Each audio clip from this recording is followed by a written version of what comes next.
Bismillahirrahmanirrahim. Assalamualaikum warahmatullahi wabarakatuh. Semangat pagi semuanya, walaupun menonton videonya di hari-hari yang di jadwal yang berbeda gitu ya. Ini kita akan masuk mulai ke materi perkuliahan kita.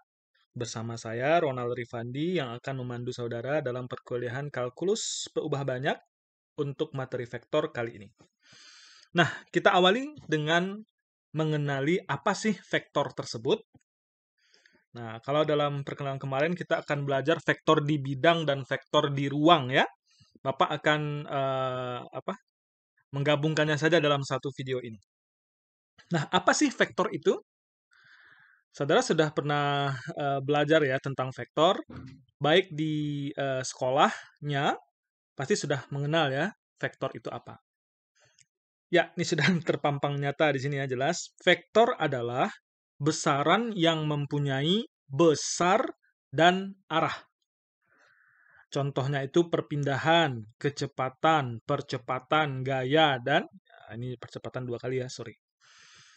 Jadi, vektor itu besaran yang mempunyai besar dan arah. Lawannya apa? Satu lagi apa? Ya, skalar. Nah, apa itu skalar? Dia besaran juga, tetapi tidak mempunyai arah. Ini beda vektor dengan skalar. Contohnya massa ya, berat gitu kan, panjang, waktu dan lain-lain. Tahu bedanya ya? Kalau perpindahan berarti ke arah mana dia berpindah. Kecepatan itu dia melaju kencang ke arah mana gitu. Oke, itu beda vektor dengan skalar. Nah, apa sih definisi dari vektor tersebut secara formal? Definition dari sebuah vektor. A vektor dalam hal ini adalah vektor tak nol ya. Nanti dia ada vektor yang nol. Sebuah vektor yang dimaksud di sini sekali lagi adalah vektor tak nol adalah sebuah segmen garis yang berarah yang mana digambar dari sebuah titik P. Titik P tersebut disebut sebagai titik awal ya atau initial point ke sebuah titik Q yang kita sebut sebagai titik terminal. Titik asalnya P, titik terminalnya Q atau titik ujungnya Q. Yang mana P dan Q itu adalah dua buah titik yang berbeda. Kalau sama gimana? Kalau sama ya awalnya di situ, ujungnya di situ juga. Berarti dia tidak ada segmen garis di sana, hanya ada titik. Jadi kalau vektor tak nol, ia diawali dari sebuah titik ke titik yang lain. Nah, kita misalkan titik P dan titik Q. Vektor disimbolkan dengan PQ ada garis pakai panah di atasnya. Ini artinya vektor PQ. Besarnya vektor PQ itu adalah sama dengan besar atau panjang dari segmen garis tersebut, yaitu mutlak PQ seperti ini. Nah, ini panjang vektornya. Besar vektor itu berapa? Yaitu adalah panjang dari segmen garis PQ tersebut. Dan arahnya adalah sama dengan arah dari garis segmen tersebut. Itu ya. Jadi kalau titik P di sini, titik Q di sini, vektor PQ adalah menghubungkan dari P ke Q arahnya, tanda panahnya di arah Q ini. Berapa besar vektornya? Artinya kita mengukur panjang antara titik P dan titik Q ini. Panjang PQ. Bagaimana mengukur panjang PQ? Nah, ingat, jarak antara dua titik. Apa rumusnya? Harus diingat ya, jarak antara dua titik. Nah, kemudian ada yang disebut sebagai zero vektor atau vektor nol. Sebagaimana yang Bapak singgung tadi, vektor nol itu hanyalah sebuah titik dan ia dilambangkan dengan simbol nol. Jelas definisi vektor? Jelas ya, insya Allah. Nah, mari kita lihat. Ini adalah gambar ilustrasi vektor pada dimensi 1. Satu dimensi. Yang garis bilangan saja, satu dimensi. Lihat, kalau ini dia berarti vektor PQ dari titik P ke Q. Kalau ini, coba lihat arahnya dari R ke S. Jadi letak huruf ini menentukan arahnya ya. Kalau panahnya ke sini berarti dia dari R ke S. Ini di satu dimensi. Kalau di dua dimensi, ya, ini diagram Cartesius nih ya. Ada sebuah titik P, X, Y kan, ini X-nya, ini Y-nya, X, Y. Ini titik Q di sini. Ini X-nya, ini Y-nya, X, Y juga. Maka vektor PQ dilambangkan dengan menghubungkan titik P ke titik Q. Atau dengan huruf kecil ini ada juga bisa disimbolkan vektor V misalnya. Atau kalau ini vektor RS. Di bidang. Inilah dia. Vektor di bidang. Karena X, Y itu bidang kan? Oke. Bagaimana kalau vektor di ruang? Ini dia. Ruang dimensi 3.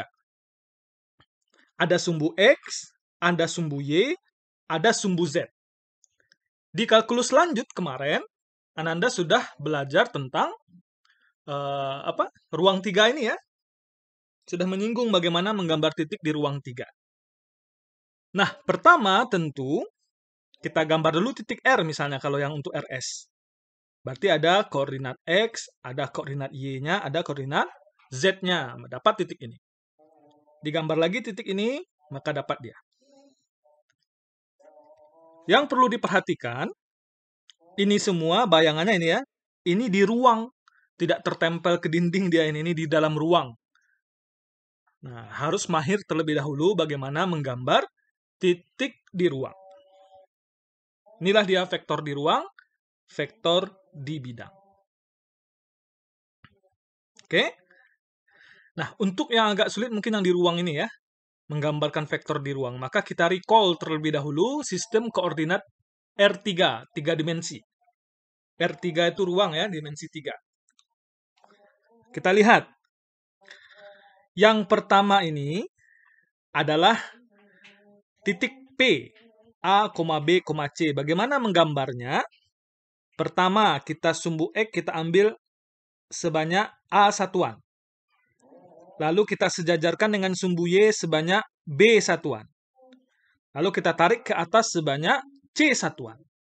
Ini tegak lurus ya, bukan di sini ya. Kalau di sini C-nya salah. Ini kita menggambarnya di tengah-tengah ruang.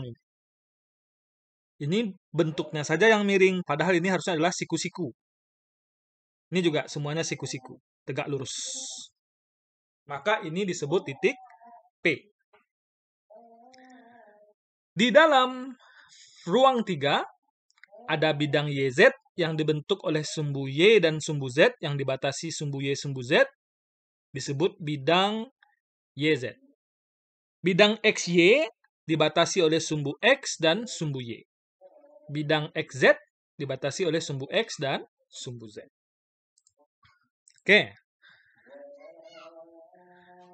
Ada sistem tangan kanan. Nah, masih ingat nih? Sumbu X, sumbu Y, sumbu Z. Ini hanya mengulang-ulang.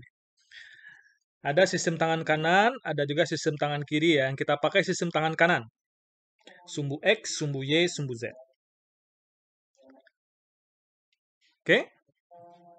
Oke. Sampai di situ Bapak harap paham terlebih dahulu apa itu vektor, vektor di bidang, dan vektor di ruang. Kalau ini titik di bidang. Titik di ruang.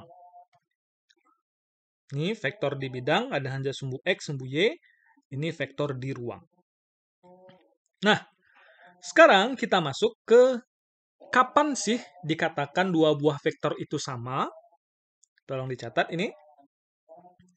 Dua buah vektor, misalkan ya, vektor U dan vektor V, itu dikatakan sama jika mereka memiliki besar dan arah yang sama.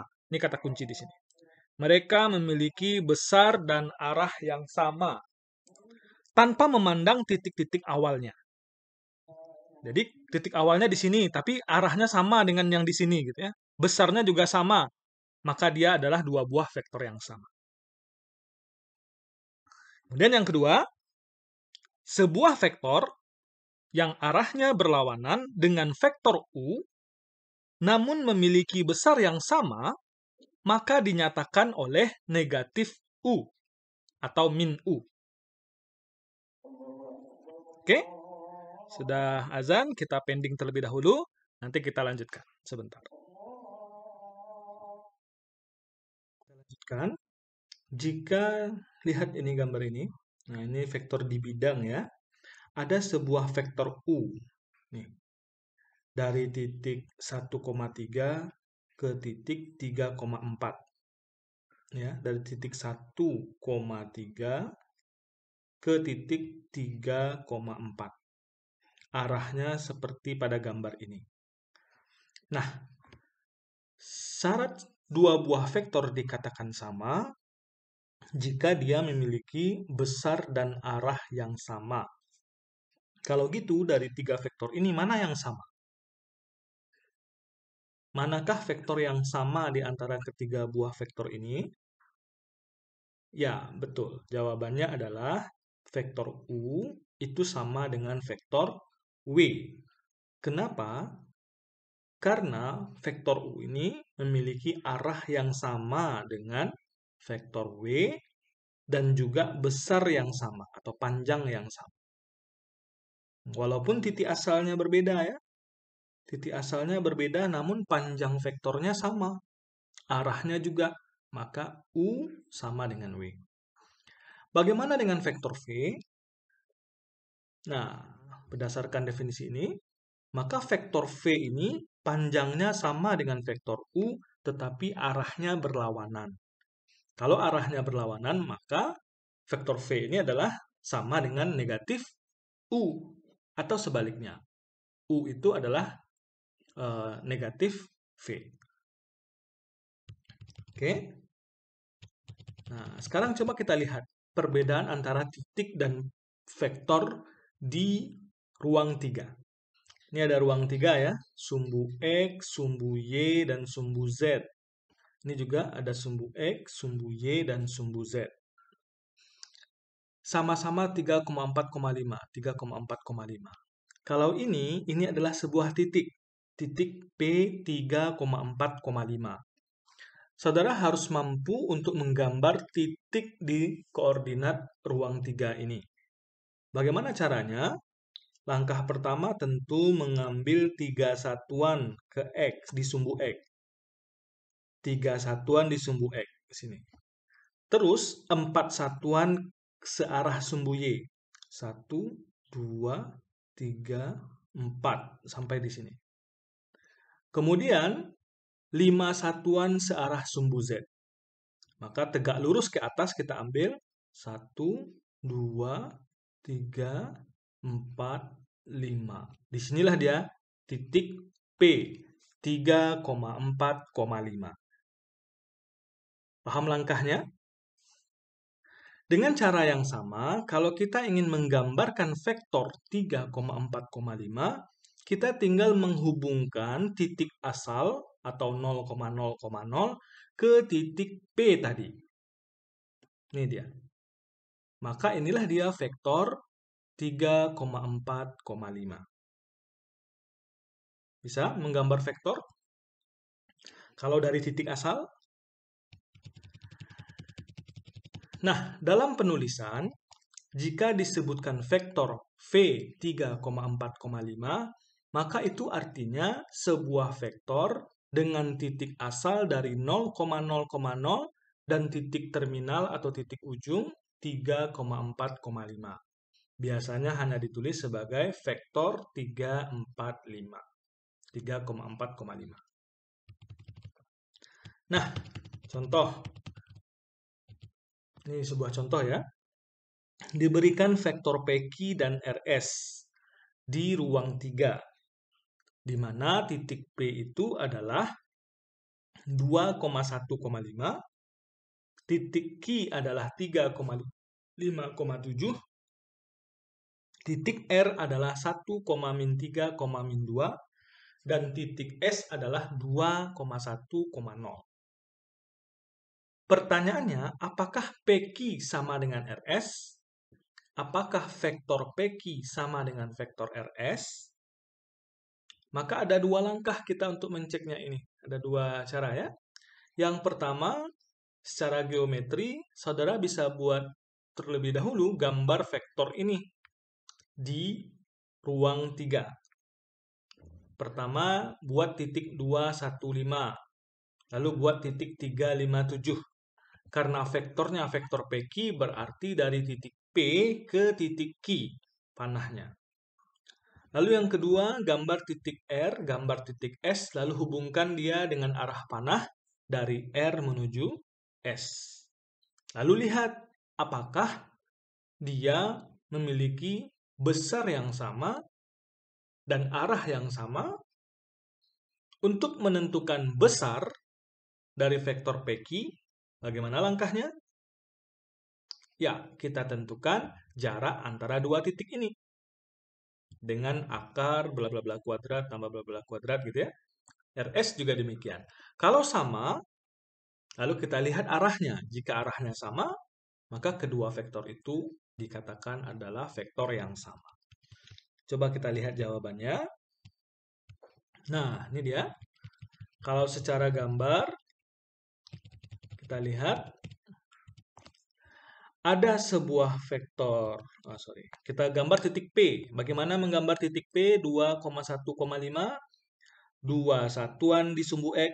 1, 2. Lalu 1 satuan di sumbu Y. 1. Lalu 5 satuan ke sumbu Z. 1, 2, 3, 4, 5. Oh, ini satuannya besar ya, sebesar ini. 1, 2, lalu 1, lalu 5. 1, 2, 3, 4, 5. Demikian juga untuk sumbu Q, bukan sumbu ya, titik Q, 3 satuan di X, 5 satuan di Y, 7 satuan di Z. Lalu kita hubungkan dia. P, Q.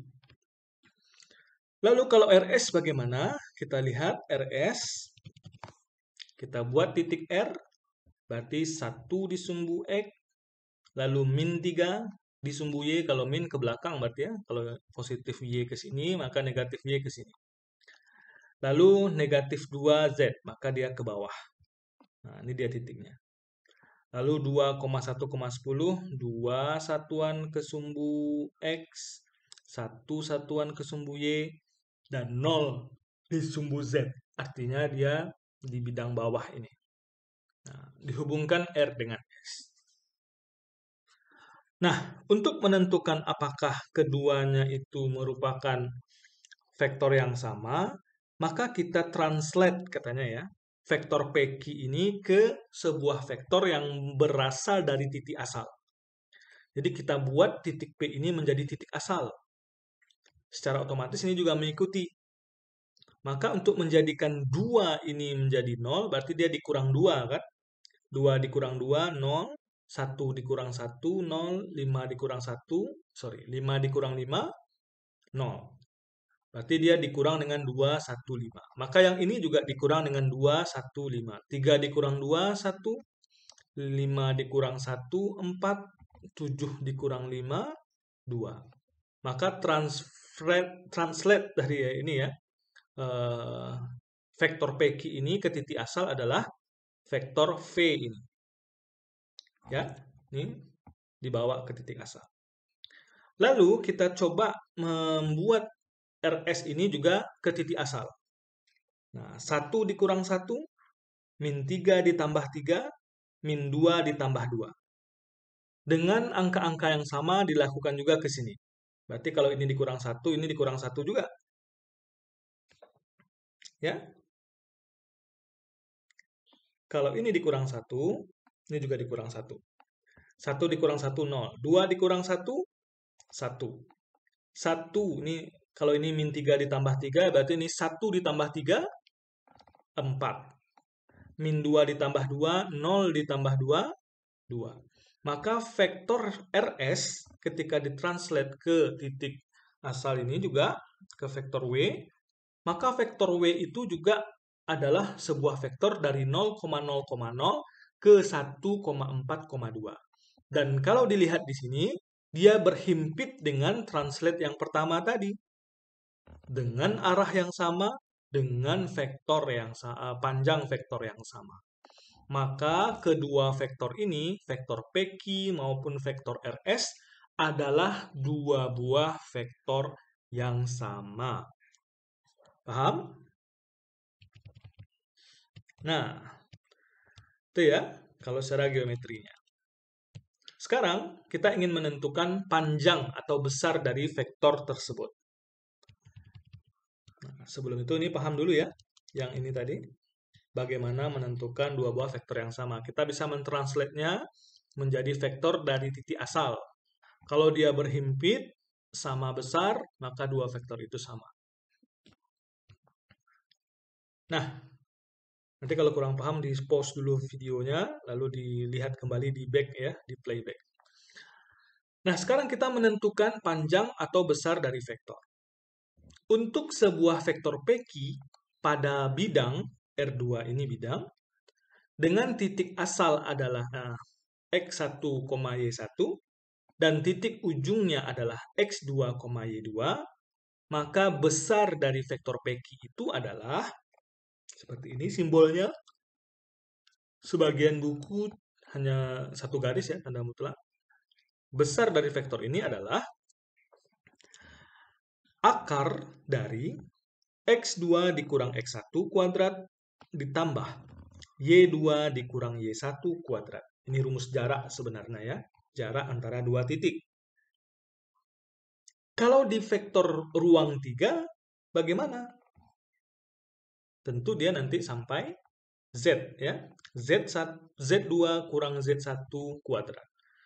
Kalau ini di bidang 2 cuma ada X dan Y. Kalau di ruang 3 ada X, ada Y, ada Z. Maka rumus ini menyesuaikan. Oke? Nah, kalau hanya vektor dari titik asal seperti ini ingat kembali, vektor yang ditulis seperti ini artinya titik asalnya adalah 0,0, titik ujungnya adalah A, B, seperti contoh kita sebelumnya yang awal. Kalau vektornya seperti ini, maka panjang vektornya adalah A kuadrat ditambah B kuadrat. Kenapa? Karena A dikurang 0 kuadrat ditambah B dikurang 0 kuadrat. Ya kan? Maka secara sederhana dia menjadi seperti ini. Ini adalah rumus bagaimana menentukan panjang atau besar dari vektor tersebut.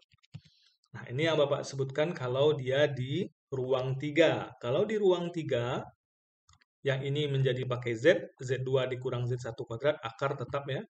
Yang ini juga akarnya tetap, maka ditambah saja menjadi ditambah C kuadrat. Dia menyesuaikan kalau ada di sumbu X, Y, Z atau hanya di sumbu X dan Y. Oke, ini ada latihan yang harus saudara kerjakan nanti. Untuk nomor 1 berarti ini X1, X2-nya, ini X1, Y1, ini X2, Y2. Masukkan ke rumus. Kalau ini berarti tinggal angka ini saja yang dikuadratkan dan lalu diakarkan. Untuk nomor 3 juga. Sesuaikan dengan rumus. Nah, itu bagian pertama. Sekarang kita masuk ke aljabar vektor. Oke, baca ini dulu. Untuk sebuah skalar K dan sebuah vektor tak 0 V, maka perkalian skalar vektor V dengan K ditulis sebagai KV. Adalah vektor yang memiliki besar K dikali besar dari vektor V tersebut dan arah yang sama dengan vektor V. Ini aljabar vektor yang pertama ya. Perkalian sebuah skalar dengan sebuah vektor tak 0. Kalau K ini skalar. Skalar apa tadi? Besaran yang tidak punya arah ya. Dan ini V ini adalah vektor. Maka kalau K dikali V, berarti nanti dia menjadi sebuah vektor V yang baru dengan panjangnya adalah K dikali panjang vektor V tersebut. Nah, coba lihat. Ini vektor V, ini KV-nya. K dikali V. Kalau K-nya 2, 2V berarti arahnya sama dengan vektor V, panjangnya 2 kali panjang vektor V. Kalau 3 dikali vektor V berarti panjangnya itu adalah 3 kali panjang vektor V. Arahnya sama. Kalau setengah V berarti panjangnya adalah setengah dari vektor V. Kalau negatif V berarti min 1 kali V gitu ya. Ini kan min 1 kali V. Maka panjangnya sama dengan V, arahnya kebalikan dari arah vektor V. Min 2 dikali V berarti panjangnya 2 kali vektor V namun arahnya berkebalikan. Ya, ini dia perkalian skalar dengan sebuah vektor. Itu yang pertama. Kalau penjumlahan dua buah vektor bagaimana? Jumlah atau resultan, jadi resultan itu jumlah ya dalam vektor. Jumlah atau resultan dari vektor V dan W adalah sebuah vektor yang dibentuk dengan menempatkan titik awal dari vektor W pada titik terminal dari V. Apa maksudnya ini? Ada yang masih ingat bagaimana menjumlahkan vektor? Nah, seperti ini ya. Misalkan diketahui dua buah vektor sebarang, ada vektor W, ada vektor V. Maka V tambah W berarti V dulu ini dibuat. Lalu kita meletakkan titik asal vektor W ini di titik terminal vektor V, karena dia V tambah W. V terlebih dahulu, lalu ini kita letakkan titik ini di sini. Ini dia. Lalu kita hubungkan dia ya. Maka hasil penjumlahannya itu adalah sebuah vektor dengan titik asal di sini, titik ujungnya di sini. Maka hasil penjumlahan vektor V dan vektor W ini adalah sebuah vektor baru dengan titik asal di sini dan titik ujung di sini. Ini adalah vektor V tambah W. Masih ingat ya? Bagaimana menjumlahkan vektor atau mencari resultan dari vektor. Bagaimana dengan pengurangan? Pengurangan itu artinya V ditambah negatif W. Ya. Selisih dari vektor V dan W adalah sebuah vektor yang jika ditambahkan kepada W akan menghasilkan vektor V. Secara ekivalen dapat ditulis sebagai berikut. V tambah negatif W. Ini kan artinya V tambah negatif W sama saja dengan V kurang W kan?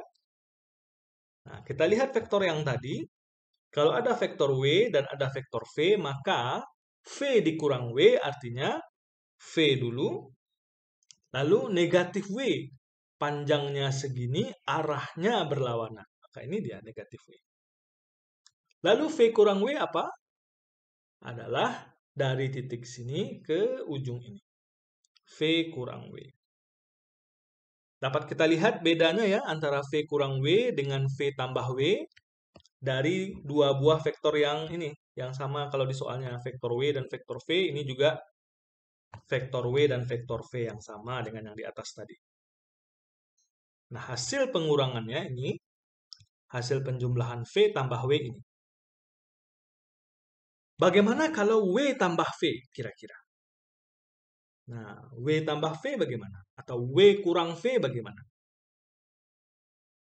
Nah, ini kita masuk ke hukum-hukum vektor. Hukum-hukum aljabar vektor. Ini yang Bapak tanyakan tadi. Kalau V tambah W, apakah sama dengan W tambah V? Dalam teoremanya, dia berlaku hukum komutatif. Maka benar, V tambah W itu sama dengan W tambah V. Coba saudara buktikan dengan gambar ini. Apakah nanti W tambah V hasilnya juga vektor yang seperti ini? Oke, ada background suara sebentar. Ya, dan ini juga bisa Anda coba untuk V kurang W ataupun W kurang V. Apakah kalau untuk penjumlahan dia berlaku komutatif? Kalau untuk pengurangan bagaimana? Nah, silahkan coba diskusikan ya. Coba kalau ada yang mau buat, tambahkan, buat sebuah video untuk menunjukkan hukum komutatif berlaku tidak.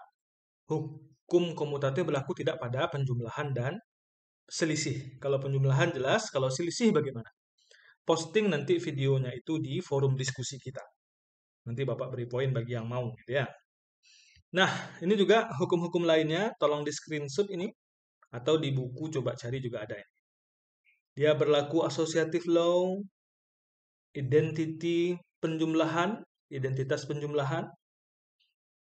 additive inverse, ya. Ini juga kalau dia ditulis miring ini berarti dia skalar ya, angka skalar. Kalau cetak tebal ini berarti dia vektor. Nah, ini tidak Bapak jelaskan satu persatu. Kalau ada yang yang mau mencontohkan berlaku tidaknya hukum ini dengan membuat contoh dua buah vektor itu, silahkan ya. Buatkan videonya satu persatu boleh, sekalian juga boleh. Misalnya ini, contohkan buat sebuah vektor V, buat vektor W, kemudian tunjukkan bahwasanya ini berlaku. Nah, yang lain mungkin yang E, yang lainnya lagi mungkin yang ini, gitu ya. Silahkan. Itu dia hukum aljabar vektor. Nah, sekarang masuk satu konsep lagi yaitu tentang vektor satuan. Unit vektor. Vektor satuan atau unit vektor adalah sebuah vektor yang besarnya satu. Setiap vektor V dapat dinyatakan dengan sebuah vektor satuan, yaitu vektor V dibagi dengan besar dari vektor V tersebut. Vektor satuan ini adalah sebuah vektor ya, maka dia dapat diperoleh dengan V dibagi dengan panjang vektor V tersebut. Vektor satuan itu memiliki arah yang sama dengan vektor V. Nah, ini vektor satuan. Nah, nanti dalam vektor kita akan sering ketemu IJK. IJK, apa sih IJK itu Pak? Gitu ya. Vektor-vektor satuan tegak lurus yang penting untuk diketahui adalah IJK yang arahnya menurut kepada sumbu-sumbu. I itu searah sumbu X, J itu searah sumbu Y, dan K itu searah sumbu Z yang positif. X positif, Y positif, Z positif. Jika sebuah vektor V sama dengan A, B, C, ini bisa ditulis juga dalam bentuk menuliskan komponen-komponennya. Apa maksudnya itu? Maka vektor A, B, C ini bisa ditulis sebagai V sama dengan AI tambah BJ ditambah CK. Ini vektor V. Ini akan banyak kita pakai dalam pembahasan kita di vektor ini. Maka tolong diingat, ini apa artinya? Berarti vektor dituliskan dalam bentuk komponennya, yaitu komponen dalam I, J, dan K. Maka vektor A, B, C dapat ditulis dalam bentuk vektor komponen, yaitu AI ditambah BJ ditambah CK. Oke? Nah, itu dia akhir dari perjumpaan kita di video kali ini. Maka ini ada exercise, ada tugas berikutnya yang harus saudara kerjakan. Ditambah dengan exercise bagian 1 tadi. Jika diketahui vektor V sama dengan 2,1, min 1 dan vektor W 3, min 4, 2 di ruang 3, berarti sumbu X, sumbu Y, sumbu Z ya. Kita disuruh menentukan V dikurang W. Nah, coba buatkan V dikurang W. Tentukanlah 3V ditambah 2W. Pengurangan atau selisih dua buah vektor hasilnya juga vektor. Penjumlahan dua buah vektor hasilnya juga vektor. Nanti buat gambarnya dan juga tentukan panjangnya ya. Nah, sampai dengan F ini. Semuanya harus membuat exercise ini, assignment ini. Caranya bagaimana? Ya, ini perlu Bapak jelaskan kalau belum biasa dengan kelas Bapak, kelas online Bapak. Saudara buat dulu di kertas, lalu difoto atau di-scan kertas tersebut, jadikan PDF. PDF-nya itu yang di-upload ke dalam e-learning kita. PDF yang di-upload haruslah jelas. Jangan yang kabur gambar, jangan satu kertas double folio di satu kali foto ya. Yang jelas, kalau misalnya dapat foto jelasnya 3, ya 3 dulu, 3 nomor. Lalu nomor 4 berikutnya, lalu berikutnya gitu. Jadi fotonya jelas atau scan-nya jelas. Bagaimana menjadikannya PDF, Pak? Ya udah, buka Word dokumen kayak ketikan biasa, lalu insert gambar tersebut ke sana, lalu save sebagai PDF atau print sebagai PDF. Jadi tidak perlu di print ya, tapi print to PDF maksudnya. Nah, kalau tidak tahu juga caranya ketik di Google bagaimana membuat file PDF. Bagi yang sudah tahu, tunjukkan temannya. Bapak rasa nih kalau anak semester ini harusnya sudah tahu. Kalau kuliah dengan Bapak itu sudah biasa. Jadi, dibuat di kertas atau di buku, kemudian difoto atau di-scan, jadikan PDF, PDF-nya yang di-upload ke dalam e-learning kita.